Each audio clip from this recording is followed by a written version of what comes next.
Hello, cuties. Welcome to the quest board. I wanted to build a library. When Karl Makes Stuff announced the Lair challenge, I had to figure out what type of creature would make such a room its lair. I created some stats for it that you can download in the description below. Let me know how you like it and if you decide to use it in one of your games. Today's story introduces new characters who meet under questionable circumstances. You're just in time. We were just getting down to business. The jittery, gray-haired woman who had ushered Judder into the back room of the bookshop kept her head lowered as she closed the door quickly and silently behind her as she exited. The man who spoke rose, flowing straight upward from his chair like water pouring in reverse. He was taller than Judder, but much thinner. The black, silken cape on his shoulders made his pale skin seem a bit gray, and the gold-embroidered vest he wore contrasted and emphasized his bland pallor. Several heavy rings adorned the fingers that gestured toward an empty chair and invited Judder to sit at the round table at the center of the windowless room. Although there was no natural light, the room was lit well enough by sconces to read. As he sat down, Judder noticed a tiny, resolute woman seated at the table. The woman did not react when Judder took a seat beside her. She was so little that just her head and shoulders appeared above the table. He had seen gnomes, but had never really associated with them before. In contrast to her sober expression, the pale man seemed unnervingly jovial. His gray eyes twinkled and belied a thinly disguised excitement. Judder began to introduce himself. I was sent by... Yes, of course. Let's not waste time. The bejeweled hand waved away Judder's words. Judder had learned the hard way to read tiny changes in people's reactions. He recognized disgust flaring behind the grinning eyes. The man gestured toward the door. My idiot assistant out there seems to have sold a book that was reserved for another buyer. I need you to retrieve it. No one can know of the mistake, and there are reasons that neither she nor I can take care of this directly. Judder was not above stealing for the right price, and his prime expected him to complete whatever job this was. You won't really be stealing, the man said, looking directly at Judder. You will leave something of value behind. But the switch must be completed before the rightful owner arrives tomorrow morning. The pale man reached into his cape and pulled out 2 leather pouches. He opened one to reveal a small heap of gold coins. You get this purse when you bring the book to me. This other pouch you will leave behind. He placed the unopened pouch in front of the small woman. As it settled on the table, something clinked within. She looked up at the slim, sallow man and spoke quietly. With this, we are square. She spoke the words as a statement, but it seemed there was doubt in her tone. The man's grin widened as he met her eyes. If you are successful, your balance is settled. They broke their mutual gaze simultaneously, and he continued. The purchaser won't be around for several hours, he said to Judder. Follow my directions exactly, and you will be able to enter the location. Everything else is up to you. Puffy can find what you are looking for. I just need you to run interference if necessary. Damn it, Judder hissed through clenched teeth. He dropped the book he had picked up and shoved his pointer finger into his mouth, sucking it fiercely and tasting the faint copper salt flavor. The blood had pooled so quickly that there was enough for him to feel a dot of warmth on his tongue. Suddenly, he felt a quick pressure at the back of his head that meant his associate had struck him, if you could call any physical blow from Puffy a strike. Judder looked over his shoulder and saw that his companion stood several steps up on the stairway beside him. It was the only way she could have reached his head. Don't touch anything until I tell you it's okay, she whispered intently.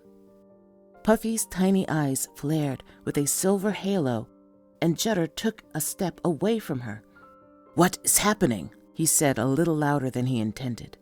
Then, more quietly, as he took another step back and placed his hand on the hilt of his dagger. "What are you doing?" "I'm looking for the book like I'm being paid to. That's my job. Your job is to make sure we get out.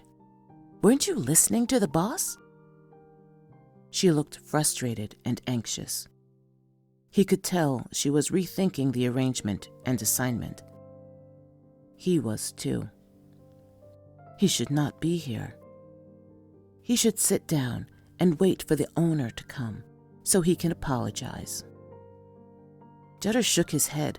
What a strange thought. "Of course I was listening." He softened his grip on his weapon. "And I didn't hear anything about you slapping me or shooting beams out of your eyes. Stop it." The eerie silver haze moved around her face as she rolled her eyes. "I can't. It takes energy to expand my sight. I'm not going to waste it once I start." Then she sighed. "I'm sorry I hit you. It was a natural reaction. You remind me of..." She turned her head away and resumed climbing the stairs. "Just keep a lookout. And don't touch anything. Please." He watched her for a few moments as she struggled to climb the remaining steps and disappeared onto the upper landing. He wondered how she could even see the titles on the upper shelves. Well, that was not his job. She was right about that. Judder looked around the room. He had not been in many libraries. He had expected the room to smell musty and for there to be a layer of dust everywhere. Instead, this room was lit comfortably and smelled like oiled wood and incense, more like a temple. There was even a couch to lounge on. His boots clicked and tapped as he walked across the stone floor and decorative rug underfoot. He looked at the spines of the few books in this section of the room and found that he could read the titles of none of them. The letters looked more like geometric shapes or flouncy decorative scribbles than writing. Then something caught his attention. In a corner was a large, sparkling globe atop a metal table, which held several colorful decanters and a few heavy crystal cups. He hurried to that corner and picked up one bottle. He opened it and sniffed. A soft, sweet, herbal and citrus mix of notes wafted up, and he exhaled with delight. Jackpot! This was the good stuff. He took a sip from the bottle and let the liquid burn on his tongue for a few moments, then swished it around his mouth before swallowing slowly. He took a swig from his water skin to cleanse his palate before opening the next bottle. There was almost no scent from this one. It had been masterfully filtered and distilled. So clean. The luxury of the room and trappings had not impressed him. There were plenty of rich people in the world, but these liquors were not just expensive. They were artful in their essence and display. Judder felt a melancholy ache for the vineyards and orchard where he was raised before he came to the city. An intense respect for whomever inhabited this room washed over him, and he felt a bit guilty about trespassing in what he now recognized as a sacred space of reflection and relaxation. He picked up the next bottle, selected a glass, and spread himself out on the settee. Feeling completely at home, he kicked his boots off, pulled the stopper out of the bottle, and began to pour himself a relaxing drink. He should wait and meet the occupant. He was sure there were like-minded people who could have an enlightened discussion about fine spirits. He raised the glass to take a sip of his new drink and noticed a wide smear of blood from his earlier paper cut. He had not realized that he was still bleeding so much. Oh well, he was sure his host would care for him once they arrived.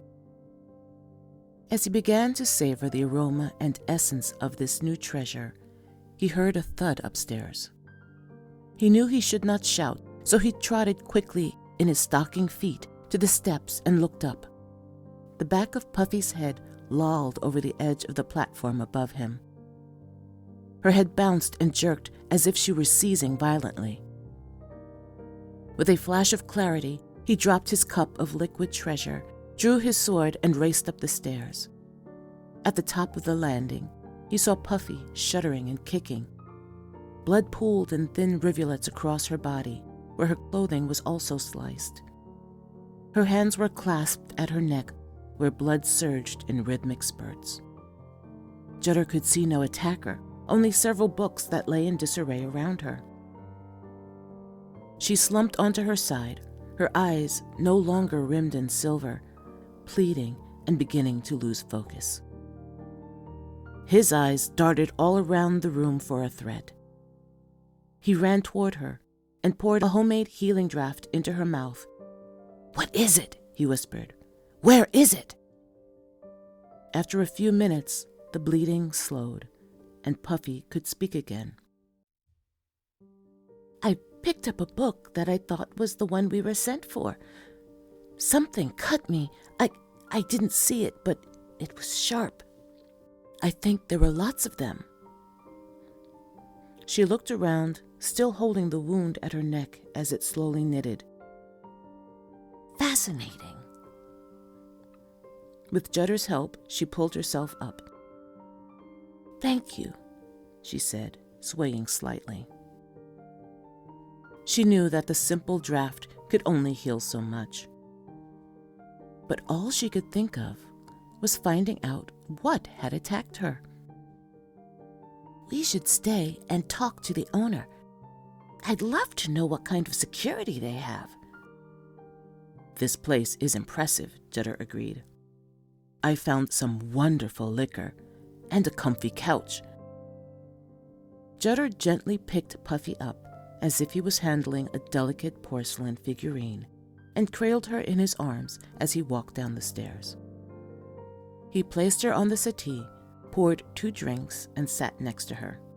They clinked cups, laughed, and, although they could not remember why they had come here, marveled at their good fortune to find such a magnificent sanctuary. He found 2 intruders, fast asleep in the library. The gnome curled up in the massive arms of the half-orc, both smiling in their dreams. The orc had just a slight cut on one thumb. Not magical, just a thief. The gnome, however, had taken a serious wound to the neck. They must have had some healing medicine or spell, or she would not be breathing now. A novice? A natural weaver, maybe. He gestured, and 2 books flew to him, one from each level. The first was unremarkable. The second... He had a few ideas about who might have sent them looking for this one. When he opened the bag, he found tied to the gnome's belt several hungry bookworms wriggled upward from below the coins. He emptied the pouch onto the table, and the air whooshed and exploded with a cacophony of the sounds of paper fluttering madly. In a few moments, the bookworms had been sliced into thin, meaty wafers and absorbed by his pets. He heard and saw several books throughout the room shift and jostle as the page protectors slipped back into their respective tomes. This was more serious than he first thought. Someone had tried to infest and destroy his library. He retrieved samples of the blood the guardians had procured. He moved his new associates to a secure bedroom to sleep off the goodwill and lethargy the attacks had imparted to them. After a light dinner, he went to his workroom to set about binding the two intruders to his service. They had been adept enough to survive, and he needed to know who had hired them. He smiled as he realized that he was humming to himself as he worked. It had been a while since he had had a mystery to solve. How exciting